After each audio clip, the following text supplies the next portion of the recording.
하는 행동을 하면 우리가 구원을 받습니까?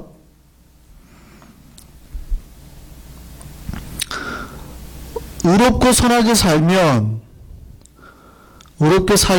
구원 받아요, 안 받아요?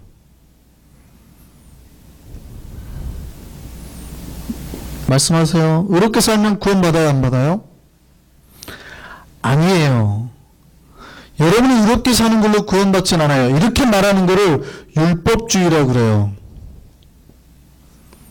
어떤 내가 율법을 지킴으로, 어떤 행함으로 구원받는다고 생각하는 사람들. 이건 절대 아니에요. 이건 바리새이주의라고요. 지금 우리가 말하는 건 그거 아니에요. 그런데 크리스천은 이거 윤리잖아요. 도덕. 윤리거든요. 도덕과 윤리를 지키면 구원받아요? 아니에요. 그런데 크리스천은요. 도덕과 윤리가 당연히 윤리적이어야 될까요? 아니어야 될까요? 당연히 윤리적이어야 되는 거예요. 이해되세요? 우리가 윤리로 구원받진 않아요. 그럼 크리스천은 당연히 근데 윤리적이어야 되는 거예요. 이거를 많이 헷갈려 하세요. 우리가 윤리로 구원을 안 받으니까 윤리는 안 지켜도 된다고 생각하는 사람들이 굉장히 많아요. 행함과 믿음은 뭐라고요? 분리할 수 없어요. 그래서 행함이 없는 믿음은 죽은 믿음이라는 거예요. 왜냐하면 이 윤리가 크리스천에서 당연히 필수적인 거기 때문에. 이걸로 구원을 얻는 건 아니에요. 그러나 크리스천은 윤리적이어야 되는 거예요.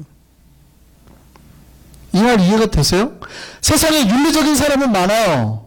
예를 들어 불교, 이슬람, 모슬렘, 기독교 다 윤리적일 수 있죠. 그러나 불교와 모슬렘이 구원받아요, 못 받아요?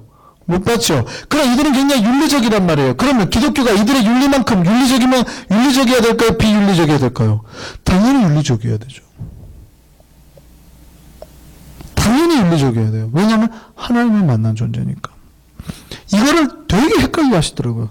그러니까 우리가 윤리로 구원을 못 받는다고 그러니까 교회 다니는 사람들이 뭐라 그러냐면 그럼 윤리적이 되면 안 되겠네. 이렇게 생각하시는 분들이 꽤 많아요. 내가 윤리적으로 그럼 내가 윤리로 구원받는 게 아닌데 비윤리적이 돼야 되겠네. 천만의 말씀이죠. 그러니까 내가 비록 비윤리적이더라도 구원은 받을 수 있어요.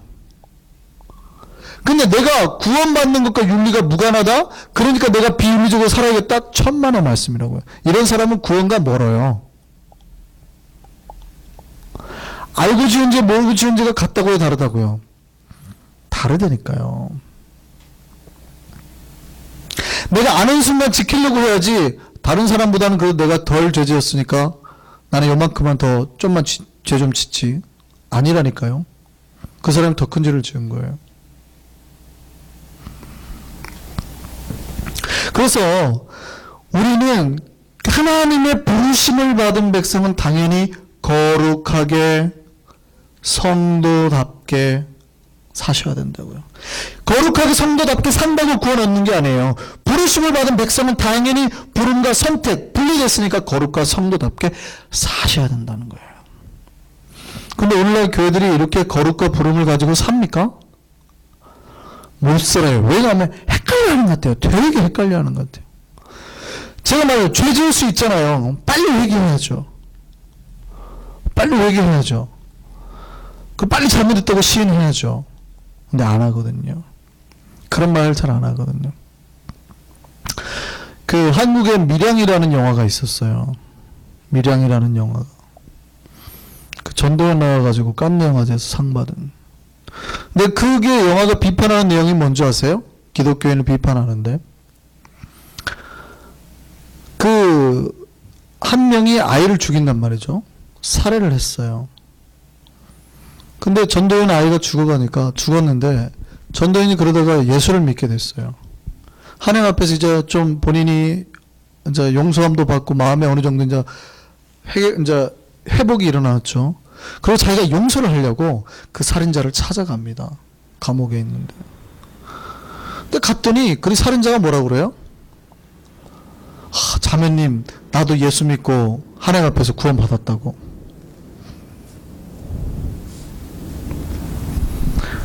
거기서 그렇게 말하면 될까요?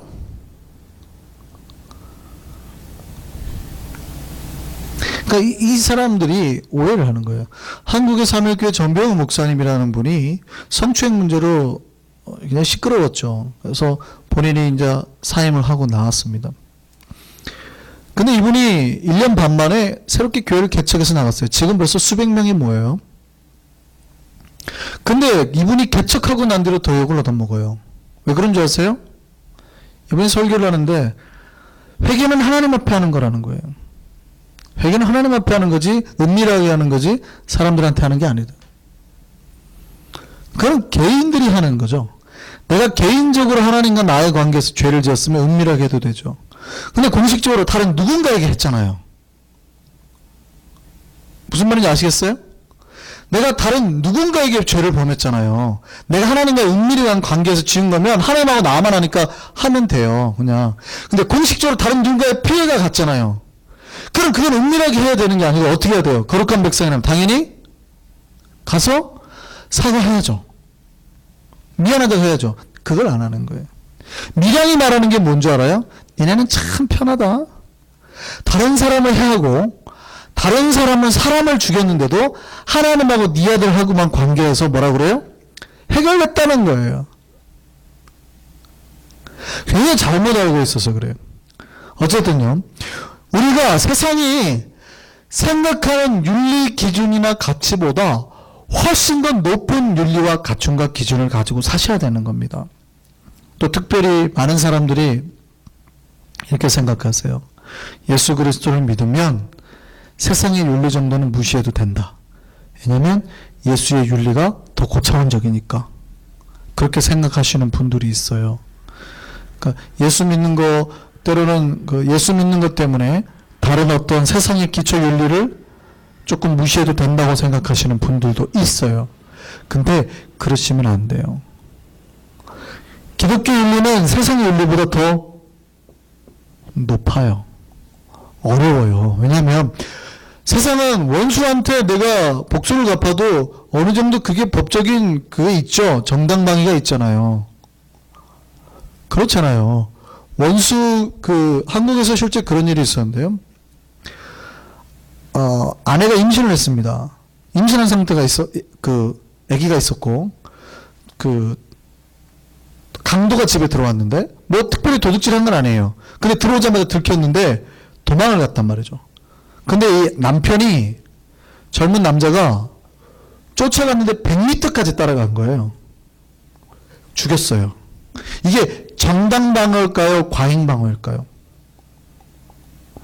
들어왔는데 도둑질하려고 왔다가 위에 올렸는데 사람 있는 거 놀라고 알고 100m까지 따라갔단 말이에요. 근데 도망갔단 말이에요. 근데 이 남자가 쫓아갔어요. 100m를 칼 들고 가가지고 죽였어요. 도둑을. 이게 정당방어예요? 과잉방어예요? 법이 뭐라고 판별했냐면 정당방어라고 판별했어요. 왜 그러냐면 그 아내가 임신했다는 이유 하나만으로. 아내가 임신을 안 했으면 이게 과잉방어가 된대요. 근데 부성애가 생기는 남자는 자기 아이를 보호하고 싶은 마음에 가서 그럴 수 있다는 거예요. 세상은 이런 것들이 허용이 된단 말이에요. 내가 이 정당방어라는 거. 근데 성경은 뭐라고 그래요? 네 원수도 사랑하라 그러네. 성경의 윤리가 훨씬 높아요. 성경이 가르치는 윤리가. 근데 우리는 성경의 윤리가 훨씬 높다 보니까 뭐라 그러냐면 세상의 윤리쯤은 아무것도 아니라 생각하는 경향이 있다고요. 근데 그렇지 않아요. 기독교 윤리는 세상의 윤리 위에 세워지는 거예요. 이거는 훨씬 낮은 하층이잖아요. 이건 당연히 그러니까 여러분이 교통신호를 지키는 것, 여러분이 침 뱉지 않는 것, 이건 기본적으로 하셔야 된다는 얘기예요. 여러분이 탈세하지 않는 것. 그러니까 기독교인이 11조는 잘 내고 하나님 앞에 예배는 잘하고 선교는 잘하는데 탈세를 잘한다. 이게 문제가 있을까요? 없을까요? 문제가 있는 거예요. 근데 그렇게 생각하는 장로님들이 한국에 꽤 많다고요. 내가 11조하고 이렇게 하는 거 다 잘하니까 이런 세상의 윤리쯤은 무시해도 돼라고 생각하는 분들이 꽤 많아요. 근데 이분이 예수를 잘 바로 배운 걸까요? 잘못 배운 걸까요? 잘못 배웠다고요. 근데 오히려 기독교인들은 세상의 윤리를 훨씬 더 잘 지켜. 왜냐하면 이게 훨씬 우리가 성경에서 배운 윤리가 훨씬 높다니까요. 비교할 수 없게 높아요. 그렇다면 세상의 윤리 정도는 기본적으로 잘 지켜야 되는 거예요. 이런 거나 우리가 윤리를 지키는데 아무런 거리낌이 없, 이런 정도는 아무것도 안 해야 돼요. 원수 사랑한다면서요. 이쪽 뺨 맞으면 저쪽 뺨 돌로 된다면서요. 이게 바로 성도예요. 거룩이에요. 그리스도 안에 있는, 바울이 말하는, 이해되십니까? 교회이며 하나님의 부름받은 백성이며 성도이며 엠크리스도 하는, 그리스도 안에 거해 있는 백성들이라고. 우리가 그래야 된다는 겁니다. 세상의 윤리를 더 뛰어넘는. 근데 오히려 요즘에는 세상에 손가락질을 많이 받아요. 왜냐하면 이게 기본적으로 안 되는 것 같아요. 이거는 고사하고 제발 상식선에서만 좀 해결하면 더 좋을 것 같아요. 교회 안에 상식이라는 게, 자기네들은 여기 있으니까 상식을 무시해도 된다고 생각해요. 뭐 이런 것 좀 교회가 탈세해도 좀 괜찮고 이런 아주 너무나 당연한 생각. 왜냐면 우리는 훨씬 거룩한 데 사는 사람이니까. 천만에요. 그렇지 않다고요. 이해되셨죠? 이게 바울이 말하는 하나님의 교회, 그리스도 예수 안에서 거룩하여 주시고 거룩하여 주고 성도로 부름받은 자들이 살아가야 될 때입니다. 자들입니다. 자, 그 모습입니다. 그래서 그들에게, 그렇게 부름받은 그들에게 예수 그리스도를 이제 그 다음에 부르는 그 자들에게 바울이 편지를 하겠다라고 표현을 쓰는 겁니다. 우리 완성교회가 이렇게 하나님의 거룩한 교회, 회복된 교회, 정말 부름받은 교회, 선택받은 백성들이 모이는 이 교회가 되기를 바랍니다. 우리 교회는 그런 교회가 되어야 돼요. 하나님의 거룩과 회복을, 하나님의 은혜의 회복을 다시 회복하고 하나님 앞에 정말 거룩한 백성들이 모이는, 우리의 슬픔, 죄, 이 악물고 이겨내고 견뎌낼 수 있는 우리 모두가 되기를 바랍니다. 기도하시죠.